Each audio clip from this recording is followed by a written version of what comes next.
राज्य के बीचों बीच एक भव्य महल खड़ा था, जहां हर सुबह सोने की धूप महल की दीवारों से टकराकर पूरे शहर को चमका देती थी। इस महल में रहती थी एक सुंदर, दयालु और बुद्धिमान रानी। गुलाबी रंग के शाही लहंगे में वह किसी परी से कम नहीं लगती थी। राजा उससे बेहद प्रेम करता था।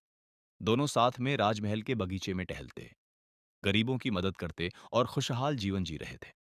लेकिन हर रोशनी के पीछे एक अंधेरा जरूर होता है। एक दिन राजा रानी राज्य के प्रसिद्ध मेले में जाते हैं। रंगीन झंडे, ढोल नगाड़े, हंसते चेहरे और बीच में पानी पूरी का ठेला। रानी हंसते हुए राजा के साथ पानी पूरी खा रही होती है। अचानक रानी का चेहरा पीला पड़ जाता है। उसकी आंखें घूमने लगती हैं और वह राजा की बाहों में बेहोश होकर गिर जाती है। लोग घबरा जाते हैं। उसी भीड़ में एक भिखारिन खड़ी होती है। फटे कपड़े, बिखरे बाल, लेकिन आंखों में अजीब सी चमक। भिखारिन आगे बढ़ती है और कहती है, मैं जड़ी बूटियों को जानती हूं, इसे मेरे घर ले चलो। घबराया राजा उस पर भरोसा कर लेता है। भिखारिन रानी को गोद में उठाकर अपने झोपड़े नुमा घर ले जाती है। घर पहुंचते ही भिखारिन का चेहरा बदल जाता है। वह अलमारी से एक रहस्यमयी बोतल निकालती है और उस तरल को रानी के ऊपर डाल देती है। अचानक रानी का शरीर सिकुड़ने लगता है। उसका शाही लहंगा भी छोटा होता जाता है। कुछ ही सेकंड में रानी एक खिलौने जितनी छोटी बन जाती है। डरी सहमी रानी को भिखारिन एक कांच की बोतल में बंद कर देती है और फिर भिखारिन खुद पर वहीं तरल डालती है।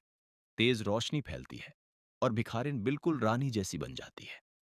अब असली रानी बोतल में कैद थी। नकली रानी महल लौट आती है। राजा उसे पहचान नहीं पाता। वह राजा के साथ शाही भोजन करती है, हंसती है, महल के बगीचे में टहलती है। लेकिन उसकी आंखों में प्यार नहीं, लालच था।